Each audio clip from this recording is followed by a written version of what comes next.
Claudia Sheinbaum, aspirante a la presidencia de México por el partido gobernante Movimiento Regeneración Nacional, ofreció una asamblea informativa en la zona centro de Tijuana, hasta donde llegaron unas 500 personas, provenientes de municipios como Mexicali, Ensenada, Rosarito y Tecate, quienes portaban camisetas y pancartas en su apoyo.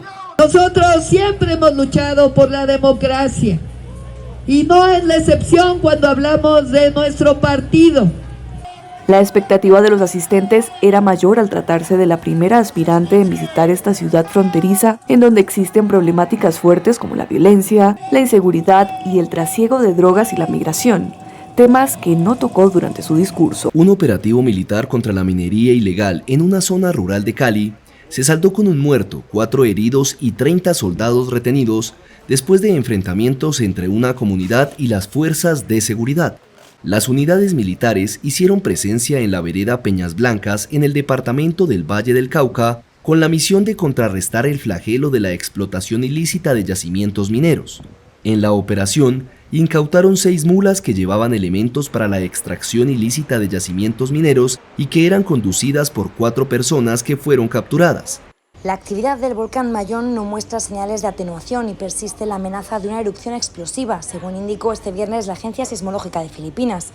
El volcán no ha registrado ningún terremoto en las últimas horas y se han producido 13 episodios de caídas de rocas volcánicas, lo que indica que la actividad volcánica no remite tras 2 semanas de erupción. El Mayón ha experimentado una erupción efusiva que implica la explosión de lava fluida o rocas fundidas. La agencia sismológica detalló que la lava llegó a los 2,5 kilómetros de distancia a lo largo del barranco de Miisi, en la ciudad de Daraga, y del barranco de Bonga, en la ciudad de Legazpi, ambas en la provincia de Albay, donde se halla el volcán. Inspirado por los grandes muralistas latinoamericanos, el artista keniano Bobby Yedwa se ha convertido en un original alquimista del color que ha dejado huella en paredes de numerosos países, mezclando motivos tradicionales y contemporáneos. I think the biggest language for me has been art, to connect with people. And I've used that in Latin America a lot because people can connect with that kind of a concept. Desde 2012, Yedwa, de ascendencia india y más conocido por su nombre artístico, Waistu, pinta arte callejero en Kenia y en todo el mundo.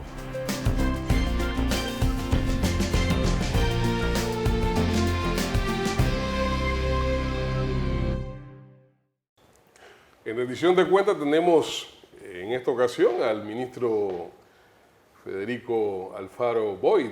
Estamos conversando con él sobre el tema del tratado minero. Ministro, todo el siglo XX implicó luchas de generaciones tras generaciones por el tema de la soberanía, por el rescate de la soberanía sobre el canal, la devolución del canal. En consecuencia, el tema de la soberanía es un aspecto muy sensible en la sociedad panameña. Y me preocupa que en algunos medios este tema, con respecto al tratado, al contrato minero, o se ha tergiversado, o se han dicho cosas que no son, o se han silenciado otras. Entonces, en la cláusula, en el numeral 9 de la tercera cláusula del contrato, se habla de los derechos de la concesionaria y se habla de algunas medidas que hay que tomar en el momento en que se está explotando, que hay que localizar aeronáutica y parar los vuelos en el espacio aéreo, y eso se ha tomado como una violación a la soberanía nacional y una entrega. Nosotros quisiéramos que usted hablara sobre este tema y le explicara a la comunidad qué significa esto. Mira, yo me siento, Julio, complacido de estas discusiones. ¿Por qué? Porque toda discusión obviamente nutre en el debate. Pero también me siento complacido porque, como te dije anteriormente, nosotros podemos tener esta discusión justamente porque el gobierno nacional ha sido transparente en publicar el contrato antes de ni siquiera ser aprobado no ni por el gabinete. Nada. No, es que no hay nada que ocultar. Por supuesto. ¿No? Nosotros estamos convencidos de que este contrato es sustancialmente mejor, que hemos logrado un buen contrato para el Estado panameño en base a estándares internacionales en materias económicas, fiscales, ambientales. Tú te refieres al tema del espacio aéreo. Primero que todo, que la definición de una concesión es justamente que una vez terminado el proceso, una vez terminado el periodo de tiempo de la concesión, eso revierta al Estado. O sea que ya de por sí la definición, por ser una concesión, no afecta a la soberanía nacional. ¿Okay? pero en referencia a la es cláusula... un poco el modelo chileno. Claro, y es similar a las otras concesiones que el Estado panameño ha otorgado a lo largo de los años en materia portuaria, en materia energética, entre otras, ¿no? Referente al espacio aéreo, nosotros es importante aclarar que el contrato lo que le da a la empresa es el derecho de solicitar.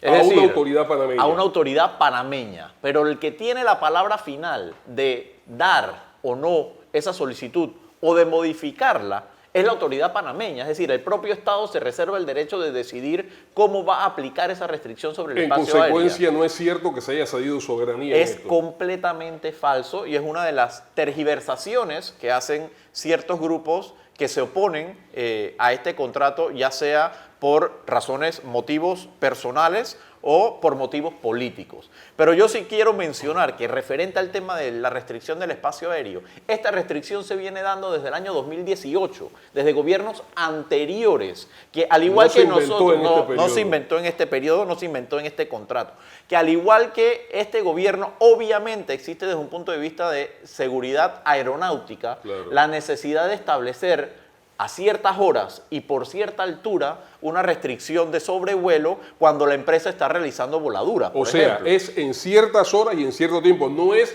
que se le ha entregado secula seculorum el dominio del espacio por un tiempo indefinido. Es a ciertas horas y en cierto tiempo. Como se viene dando desde el 2018. Desde el 2018 se viene dando a cierta hora y por cierta altura una restricción del espacio aéreo donde obviamente no ha tenido ningún impacto ni en la soberanía nacional, ni en las operaciones aeronáuticas de aviones o aerolíneas que quieren sobrevolar el espacio aéreo. Se hace meramente por un tema de seguridad aeronáutica en ciertas horas y a cierta altura solicitada por la empresa, pero la decisión final la tiene el Estado panameño. O sea, que tanto en beneficios como en jurisdicción, etcétera, el gobierno protegió los intereses del país. Es que la responsabilidad nuestra, mía como ministro, del equipo del gobierno nacional y del presidente, obviamente, siempre ha sido y siempre será proteger los intereses del país. Y nosotros, ese era el norte que guiaba todo aspecto de negociación y de redacción de este contrato. Una preocupación que se desprende de todo este debate, hombre, es a veces el cuestionamiento ilimitado hacia la actividad minera. La pregunta que uno se hace es, ¿dónde estaría el mundo hoy sin actividad minera? Bueno, esa es una buena pregunta, ¿no? Yo veo ciertas personas o ciertos grupos ambientalistas criticar el contrato minero, pero lo hacen desde la comodidad de su casa, utilizando un celular, un aire acondicionado, utilizando el internet, movilizándose en autos. Entonces, y todo eso viene de la actividad minera. Evidentemente, el mundo tiene que avanzar en base a recursos minerales. Yo creo que la discusión debe de ser separada en dos.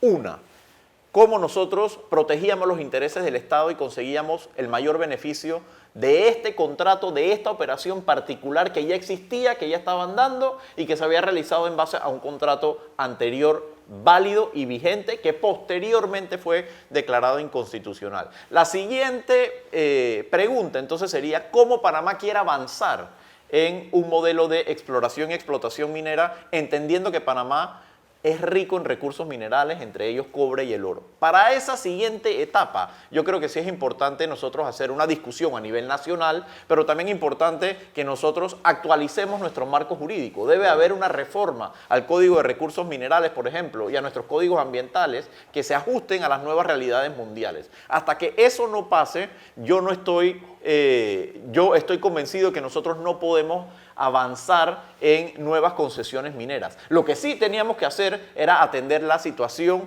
actual a la que nosotros nos enfrentamos. Claro. Y yo te hago una comparación con el gobierno anterior. Mira, el gobierno anterior, cuando se encontró con esta situación del contrato con Minera Panamá, la decisión que ellos tomaron fue someter a la Asamblea Nacional para aprobación un nuevo contrato exactamente en los mismos términos y condiciones que el contrato de 1997. No le cambiaban absolutamente nada, no incluía mayores beneficios para el Estado panameño, no incluía el pago de impuestos sobre la renta, impuesto de dividendo, no incluía un incremento en el porcentaje de la tabla de regalías. Nosotros llegamos al gobierno y dijimos, ¿qué podemos hacer? O seguir la línea del gobierno anterior de presentar exactamente el mismo contrato o de negociar un nuevo contrato que fuese más beneficioso para el pueblo panameño. Claro. El presidente Cortizo estaba convencido de que la ruta era negociar y acordar nuevos términos y condiciones que sean cónsonos con estándares internacionales, pero que también representen mayores y mejores beneficios para la población. A eso iba. Hubo una comisión de notables, de figuras verdaderamente respetadas en este país, Adolfo Ahumada, otra serie de personalidades que estuvieron en esto. ¿Cuál fue el papel? ¿Cómo le dio seguimiento el presidente Cortizo a todo esto? ¿Cuál fue su papel en esto? Mira, el presidente Cortizo, desde el día 1, tanto de la negociación como de los 10 meses de redacción, estuvo pendiente a diario de lo que estaba ocurriendo en la mesa entre el Estado panameño y el gobierno y la empresa minera Panamá S.A.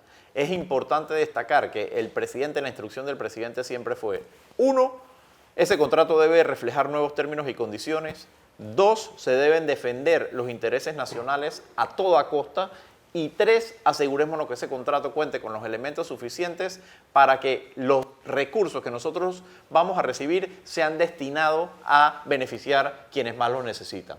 Una vez cumplido el proceso de redacción del contrato, yo te puedo garantizar que hemos cumplido con todas las obligaciones y todas las tareas que nos encomendó el presidente de la República, que dicho sea de paso, siempre se mostró muy favorable a la opinión técnica que daban nuestros especialistas, tanto económicos como legales.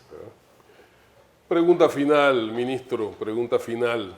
¿A qué nos enfrentamos? Porque aquí hay algunas variantes. El contrato va a la Asamblea el próximo mes, pero no solamente existe la posibilidad de que lo aprueben, existe la posibilidad de que no sea aprobado. ¿A qué se enfrenta el país si el contrato no es aprobado en la Asamblea? Bueno, yo creo que primero es importante destacar que, como tú bien mencionas, una vez esto llega a la Asamblea, por tratarse de un contrato ley, la Asamblea solo tiene la potestad de aprobarlo o rechazarlo. Eso quiere decir que no existe la potestad de la Asamblea de modificar el contrato. Yo estoy convencido de que la Asamblea, al igual que la mayoría de los panameños, van a entender las bondades de este contrato cuando se compara con el contrato anterior. Van a entender la importancia de que el Estado panameño recibe 10 veces más en ingresos de lo que recibía anteriormente. Van a entender la importancia de que esos recursos van a ser destinados al programa de invalidez, vejez y muerte, que van a ser destinados a aumentar a $350 el monto que reciben los jubilados y pensionados por vejez. Van a entender la importancia de invertir en obras de infraestructura en las comunidades aledañas y finalmente van a entender la importancia de destinar recursos para un centro de capacitación y formación del docente panameño. Todos esos elementos yo creo que van a ser importantes para que la Asamblea Nacional comprenda las bondades del contrato y posteriormente pues den su voto favorable. Ha sido Federico Alfaro Boyd, ministro de Comercio e Industrias, esta semana en rendición de cuentas sobre el tema candente del contrato minero. Gracias por haber estado con nosotros y será hasta la próxima edición de Rendición de Cuentas. ¡Saludos!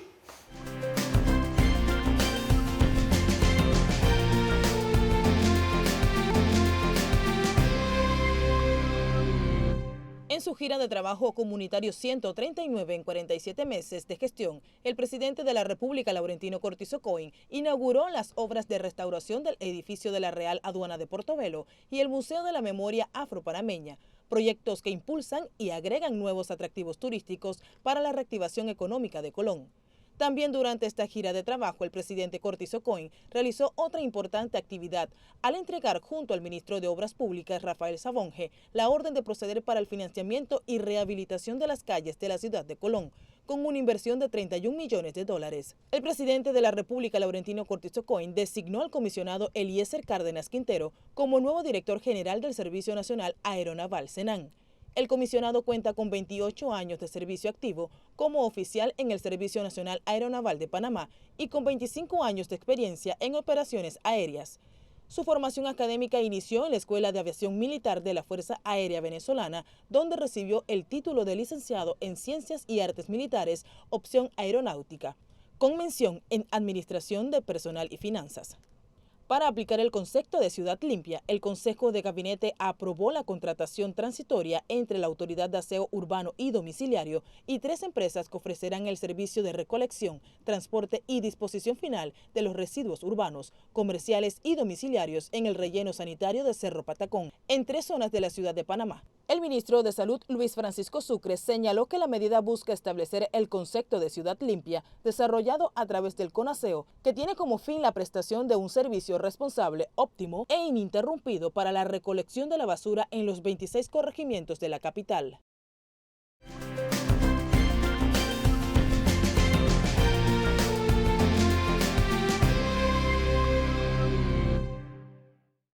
Estamos en rendición de cuentas esta semana conversando con el ministro de Comercio e Industrias, Federico Alfaro Boyd, ¿verdad?, sobre el tan discutido contrato minero.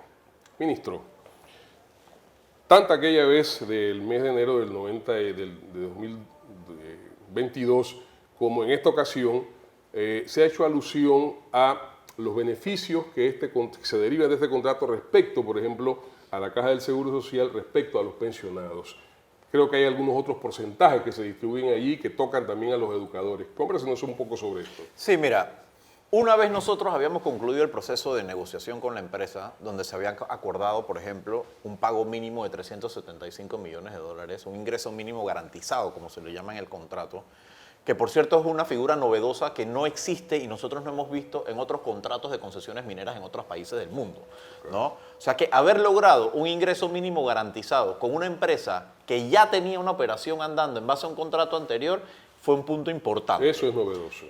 ¿Por qué? Porque como te mencioné anteriormente, nosotros logramos conseguir que la empresa pagase 375 millones de dólares al año, cuando antes pagaban entre 30 y 40 millones, 10 veces más de lo que conseguíamos anteriormente. Entiendo que si se aprueba ahora en la Asamblea, eso sería retroactivo. Correcto. Entonces, otra de las cláusulas importantes es una cláusula de finiquito, que establece lo que tiene que pagar la empresa por el periodo que comprende de diciembre del 2021 a enero del 2023, que es el espacio de tiempo donde el contrato era declarado inconstitucional. Claro. Por ese periodo, la empresa se ha comprometido en el contrato a pagar 395 millones de dólares por ese periodo, ¿no? ¿Qué te quiero decir con esto? Que si bien desde el 2018 a la fecha la empresa ha pagado al Estado panameño aproximadamente 135 millones de dólares en total, en sumatoria total, por el año 2022 y el año 2023 van a pagar casi 800 millones de dólares. Entonces, es un avance significativo para el Estado panameño lo que nosotros hemos podido lograr con este contrato. Pero además de eso, otro punto importante es que en el contrato nosotros acordamos con la empresa, y era un punto importante para el Estado panameño, que la empresa tuviera la obligación de pagos de impuestos. En base al contrato anterior, la empresa estaba exonerada de impuestos locales, lo que se llama una vacación fiscal. En base a este contrato, la empresa tiene ahora la obligación de pagar impuestos sobre la renta, impuesto de dividendo, impuesto de transferencia, entre otros. ITBMS, por ejemplo, para compras locales. Entonces, todos esos componentes, tanto la tabla de regalías, que asciende de 12 a 16%, como el pago de impuestos sobre la renta, el pago de dividendos, el pago de ITBMS, entonces componen el esquema fiscal, que es el que te he mencionado, que Panamá va a recibir. En base a ese esquema fiscal, 10 veces más de lo que recibía en base al contrato anterior. Ahora bien, ministro, hay en el planeta una lucha contra el cambio climático, que entre otras cosas exige la producción de energía limpia. Y dentro de esto, el cobre parece jugar un papel estratégico que para los próximos años puede estar colocando los precios de este mineral más allá de lo que tenemos en estos instantes. 375 millones al año. ¿Qué significaría el incremento de precios del cobre en el mercado internacional respecto a esta anualidad que tendría que dar la minera? Bueno, esa es una de las bondades de poder tener una tabla de regalías ascendente que va del 12 al 16%, como también un esquema fiscal que depende del impuesto sobre la renta. ¿Por qué? Porque eso lo que significa es que en la medida que el precio del cobre aumente, el ingreso que va a recibir el Estado panameño va a aumentar. También. Por ejemplo, esos 375 millones de dólares, de acuerdo a nuestro estimado, representa que la empresa va a pagar ese mínimo garantizado 20 de los 20 años del contrato, del periodo inicial del contrato, en base a un precio de cobre de $3.63, $3.65. Nosotros estimamos, como tú bien has dicho, que en la medida en que se requiera más cobre a nivel mundial para tecnología, para carros eléctricos, por ejemplo, entre otras cosas, va a haber un incremento en la demanda del cobre, mientras que cada vez va a haber menos cobre en el mundo. Entonces, Panamá, en ese sentido, con esta mina, tiene no solo un ingreso garantizado importante que no tenía antes, sino también una relación, una posición importante estratégica a nivel mundial a futuro. Correcto. Entonces, por ejemplo, si el precio del cobre incrementa a digamos, $4.10, Panamá puede estar recibiendo arriba de $400 millones al año. Okay. Ministro, se habla de porcentajes para la Caja del Seguro Social, para el asunto de los educadores. Usted sabe que hay una situación con el programa de invalidez, vejez y muerte. Estos aportes que se hacen al año, que haría al año a la minera, serían de carácter permanente para la Caja del Seguro, es decir, todos los años estos aportes irían allá, todos los años irían a lo de los educadores. ¿Cómo funciona esto? Correcto, Julio. Para el presidente Cortizo y para el vicepresidente Carrizo, era muy importante que en el contrato se definiese cómo iban a estar destinados los recursos que iba a recibir el Estado. De manera que hubiese un impacto directo de los fondos recibidos y no necesariamente una transferencia a la cuenta única del Tesoro que la población panameña entonces o no sabía o no sentía un impacto o se diluye en un impacto directo. En ese sentido, compromiso firme. El presidente hizo un compromiso firme de establecer lo que se denomina en el contrato el Fideicomiso Conquista del Atlántico. Ese fideicomiso lo que hace es administrar, recibir estos fondos y disponer de ellos de acuerdo a lo que se establece en el contrato. Como tú bien dices, 50% de los ingresos de la mina van a ser destinados al programa de invalidez, vejez y muerte de la Caja del Seguro Social. Eso representa aproximadamente de los $400 millones que nosotros vamos a recibir, 50%, aproximadamente $200 millones que van directo al programa de invalidez, vejez y muerte. También va a ser destinado un porcentaje importante para aumentarle la jubilación, el monto de jubilación y de pensión a aquellos jubilados y pensionados por vejez que ganan menos de $350. Eso va a ser todos los años. De ahí otro monto importante, aproximadamente entre 80 y 100 millones de dólares al año, van a ser destinados a obras de infraestructura en las comunidades aledañas, en el distrito de Martorrijos, de Donoso ¿Cómo entran estas comunidades en eso? Y de La Pintada. Mira, es importante aclarar que esas comunidades aledañas obviamente sienten un impacto de la operación minera, ¿no?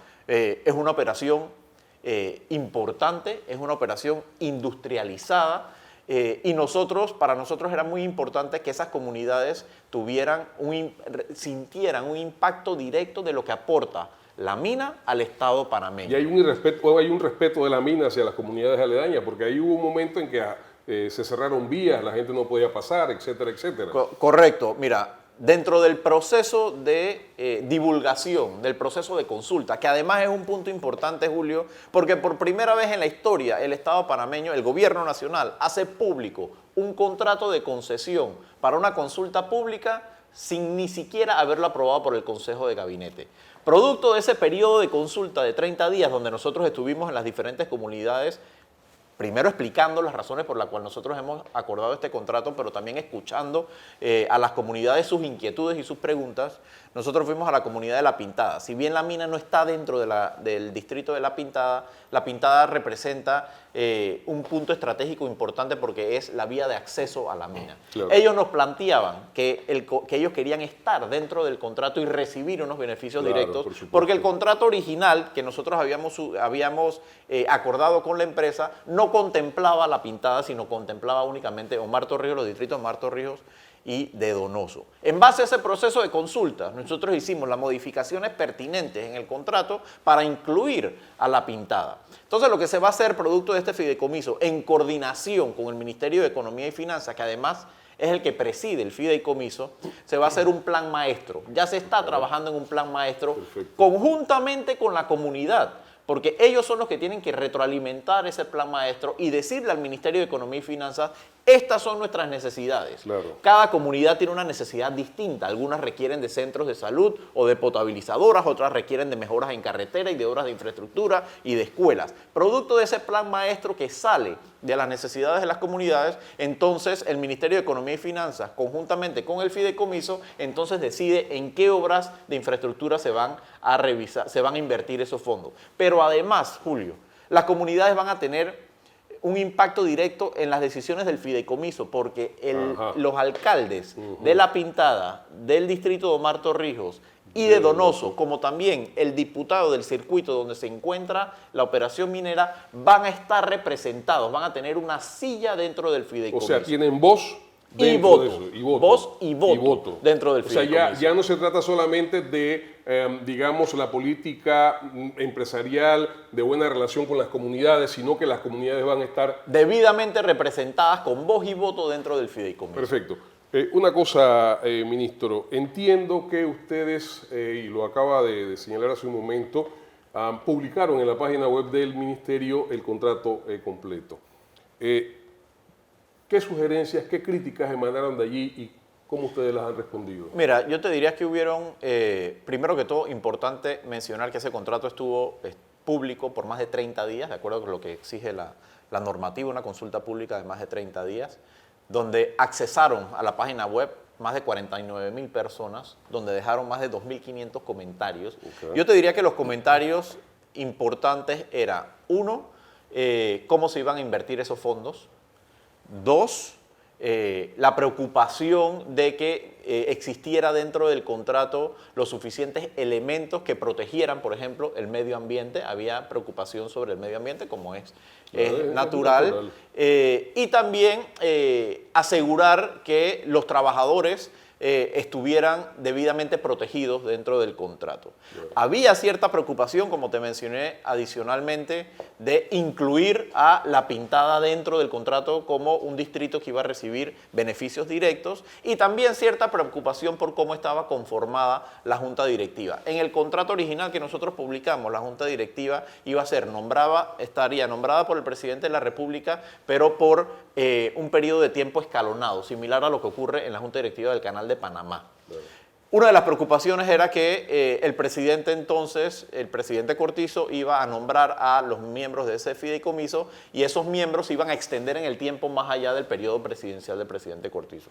Nosotros, atendiendo esas consultas y esas sugerencias de la población, lo que hicimos fue, uno, incluir a La Pintada dentro de los distritos que reciben un beneficio directo, y también modificar la forma en cómo está compuesta la junta directiva del fideicomiso del Atlántico para cambiarlo a que sean las cabezas de distintos ministerios. Claro. Una vez hay una transición hacia la próxima administración, obviamente el nuevo presidente va a nombrar a sus ministros, quienes van a ser los funcionarios que van a estar representados en el fideicomiso. Okay. Amigos, estamos conversando con Federico Alfaro Boy, ministro de Comercio e Industria, sobre el contrato minero. La crítica trasciende y algunas de las cosas que se dicen es que el contrato cede soberanía, de que Panamá está regalando espacios y regalando decisiones. ¿Hasta dónde eso es cierto? Vamos a conversar con el ministro sobre este tema cuando estemos de regreso.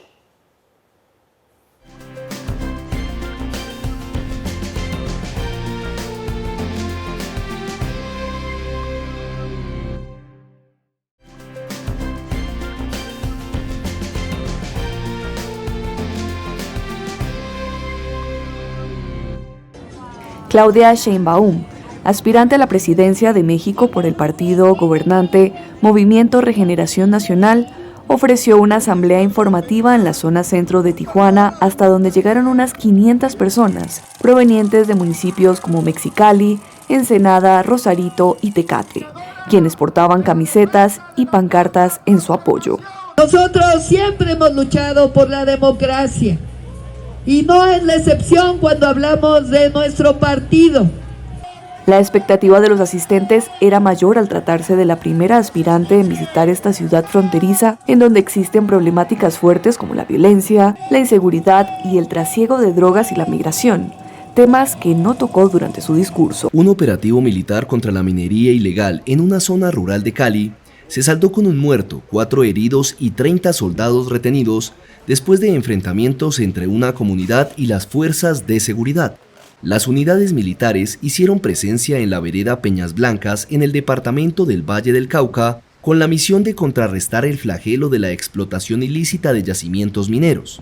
En la operación, incautaron 6 mulas que llevaban elementos para la extracción ilícita de yacimientos mineros y que eran conducidas por 4 personas que fueron capturadas. La actividad del volcán Mayón no muestra señales de atenuación y persiste la amenaza de una erupción explosiva, según indicó este viernes la Agencia Sismológica de Filipinas.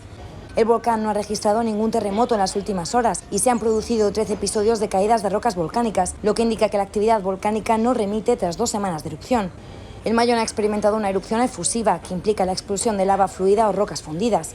La agencia sismológica detalló que la lava llegó a los 2,5 kilómetros de distancia a lo largo del barranco de Miisi, en la ciudad de Daraga, y del barranco de Bonga, en la ciudad de Legazpi, ambas en la provincia de Albay, donde se halla el volcán. Inspirado por los grandes muralistas latinoamericanos, el artista keniano Bobeyedwa se ha convertido en un original alquimista del color que ha dejado huella en paredes de numerosos países, mezclando motivos tradicionales y contemporáneos.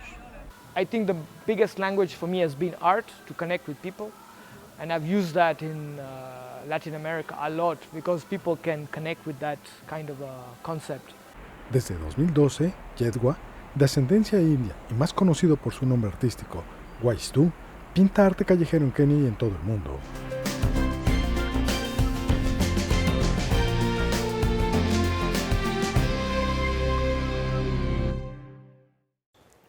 En edición de cuenta tenemos en esta ocasión al ministro Federico Alfaro Boyd. Estamos conversando con él sobre el tema del tratado minero.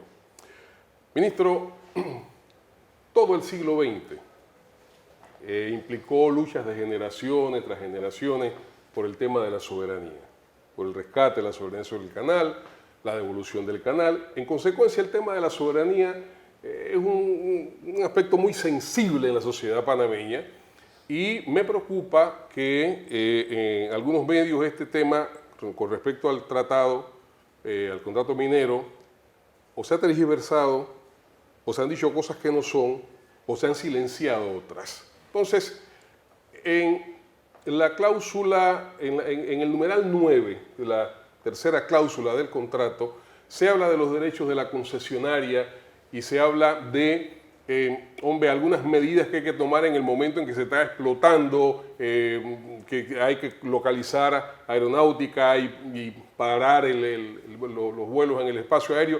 Y eso se ha tomado como una violación a la soberanía nacional y una entrega. Nosotros quisiéramos que usted hablara sobre este tema y le explicara a la comunidad qué significa esto. Mira, yo me siento, Julio, complacido de estas discusiones. ¿Por qué? Porque toda discusión obviamente nutre en el debate. Pero también me siento complacido porque, como te dije anteriormente, nosotros podemos tener esta discusión justamente porque el gobierno nacional ha sido transparente en publicar el contrato antes de ni siquiera ser aprobado no ni por el gabinete. Nada. No, es que no hay nada que ocultar. Por supuesto. ¿No? Nosotros estamos convencidos de que este contrato es sustancialmente mejor, que hemos logrado un buen contrato para el Estado panameño en base a estándares internacionales en materias económicas, fiscales, ambientales.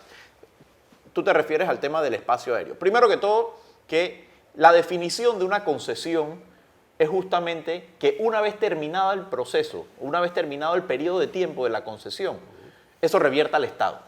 O sea que ya de por sí la definición, por ser una concesión, no afecta a la soberanía nacional.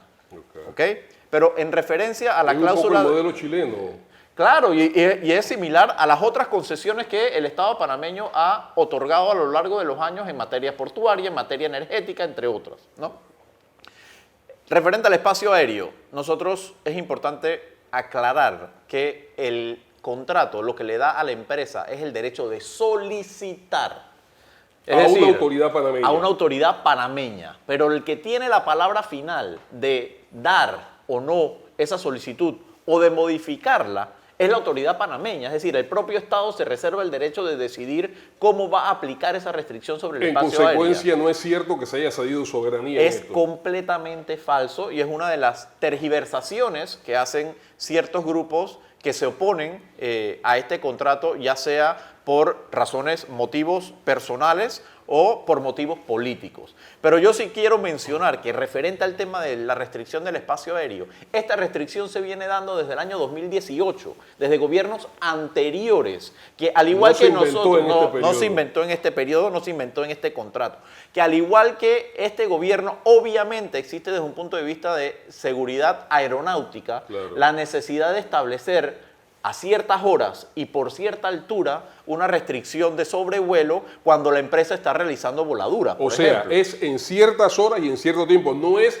que se le ha entregado secula seculorum el dominio del espacio por un tiempo indefinido. Es a ciertas horas y en cierto tiempo. Como se viene dando desde el 2018. Desde el 2018 se viene dando a cierta hora y por cierta altura una restricción del espacio aéreo, donde obviamente no ha tenido ningún impacto ni en la soberanía nacional, ni en las operaciones aeronáuticas de aviones o aerolíneas que quieren sobrevolar el espacio aéreo. Se hace meramente por un tema de seguridad aeronáutica en ciertas horas y a cierta altura, solicitada por la empresa, pero la decisión final la tiene el Estado panameño. O sea, que tanto en beneficios como en jurisdicción, etcétera, el gobierno protegió los intereses del país. Es que la responsabilidad nuestra, mía como ministro, del equipo del gobierno nacional y del presidente, obviamente, siempre ha sido y siempre será proteger los intereses del país. Y nosotros, ese era el norte que guiaba todo aspecto de negociación y de redacción de este contrato. Una preocupación que se desprende de todo este debate, es a veces el cuestionamiento ilimitado hacia la actividad minera. La pregunta que uno se hace es, ¿dónde estaría el mundo hoy sin actividad minera? Bueno, esa es una buena pregunta, ¿no? Yo veo ciertas personas o ciertos grupos ambientalistas criticar el contrato minero, pero lo hacen desde la comodidad de su casa, utilizando un celular, un aire acondicionado, utilizando el internet, movilizándose en autos. Entonces, y todo eso viene de la actividad minera. Evidentemente, el mundo tiene que avanzar en base a recursos minerales. Yo creo que la discusión debe ser separada en dos. Una, cómo nosotros protegíamos los intereses del Estado y conseguíamos el mayor beneficio de este contrato, de esta operación particular que ya existía, que ya estaban dando y que se había realizado en base a un contrato anterior válido y vigente que posteriormente fue declarado inconstitucional. La siguiente pregunta entonces sería ¿cómo Panamá quiere avanzar en un modelo de exploración y explotación minera, entendiendo que Panamá es rico en recursos minerales, entre ellos cobre y el oro? Para esa siguiente etapa, yo creo que sí es importante nosotros hacer una discusión a nivel nacional, pero también importante que nosotros actualicemos nuestro marco jurídico. Debe haber una reforma al Código de Recursos Minerales, por ejemplo, y a nuestros códigos ambientales que se ajusten a las nuevas realidades mundiales. Hasta que eso no pase, yo estoy convencido que nosotros no podemos avanzar en nuevas concesiones mineras. Lo que sí teníamos que hacer era atender la situación actual a la que nosotros nos enfrentamos. Claro. Y yo te hago una comparación con el gobierno anterior. Mira, el gobierno anterior, cuando se encontró con esta situación del contrato con Minera Panamá, la decisión que ellos tomaron fue someter a la Asamblea Nacional para aprobación un nuevo contrato exactamente en los mismos términos y condiciones que el contrato de 1997. No le cambiaban absolutamente nada, no incluía mayores beneficios para el Estado panameño, no incluía el pago de impuestos sobre la renta, impuesto de dividendo, no incluía un incremento en el porcentaje de la tabla de regalías. Nosotros llegamos al gobierno y dijimos, ¿qué podemos hacer? O seguir la línea del gobierno anterior de presentar exactamente el mismo contrato o de negociar un nuevo contrato que fuese más beneficioso para el pueblo panameño. Claro. El presidente Cortizo estaba convencido de que la ruta era negociar y acordar nuevos términos y condiciones que sean cónsonos con estándares internacionales, pero que también representen mayores y mejores beneficios para la población. A eso iba. Hubo una comisión de notables, de figuras verdaderamente respetadas en este país, Adolfo Ahumada, otra serie de personalidades que estuvieron en esto. ¿Cuál fue el papel? ¿Cómo le dio seguimiento el presidente Cortizo a todo esto? ¿Cuál fue su papel en esto? Mira, el presidente Cortizo, desde el día 1, tanto de la negociación como de los 10 meses de redacción, estuvo pendiente a diario de lo que estaba ocurriendo en la mesa entre el Estado panameño y el gobierno y la empresa minera Panamá S.A. Es importante destacar que el presidente, la instrucción del presidente siempre fue, 1, ese contrato debe reflejar nuevos términos y condiciones. 2, se deben defender los intereses nacionales a toda costa. Y 3, asegurémonos que ese contrato cuente con los elementos suficientes para que los recursos que nosotros vamos a recibir sean destinados a beneficiar quienes más lo necesitan. Una vez cumplido el proceso de redacción del contrato, yo te puedo garantizar que hemos cumplido con todas las obligaciones y todas las tareas que nos encomendó el presidente de la República, que dicho sea de paso, siempre se mostró muy favorable a la opinión técnica que daban nuestros especialistas, tanto económicos como legales. Pregunta final, ministro, pregunta final. ¿A qué nos enfrentamos? Porque aquí hay algunas variantes. El contrato va a la Asamblea el próximo mes, pero no solamente existe la posibilidad de que lo aprueben, existe la posibilidad de que no sea aprobado. ¿A qué se enfrenta el país si el contrato no es aprobado en la Asamblea? Bueno, yo creo que primero es importante destacar que, como tú bien mencionas, una vez esto llega a la Asamblea, por tratarse de un contrato ley, la Asamblea solo tiene la potestad de aprobarlo o rechazarlo. Eso quiere decir que no existe la potestad de la Asamblea de modificar el contrato. Yo estoy convencido de que la Asamblea, al igual que la mayoría de los panameños, van a entender las bondades de este contrato cuando se compara con el contrato anterior. Van a entender la importancia de que el Estado panameño recibe 10 veces más en ingresos de lo que recibía anteriormente. Van a entender la importancia de que esos recursos van a ser destinados al programa de invalidez, vejez y muerte, que van a ser destinados a aumentar a $350 el monto que reciben los jubilados y pensionados por vejez. Van a entender la importancia de invertir en obras de infraestructura en las comunidades aledañas y finalmente van a entender la importancia de destinar recursos para un centro de capacitación y formación del docente panameño. Todos esos elementos yo creo que van a ser importantes para que la Asamblea Nacional comprenda las bondades del contrato y posteriormente pues den su voto favorable. Ha sido Federico Alfaro Boyd, ministro de Comercio e Industrias, esta semana en rendición de cuentas sobre el tema candente del contrato minero. Gracias por haber estado con nosotros y será hasta la próxima edición de Rendición de Cuentas. Saludos.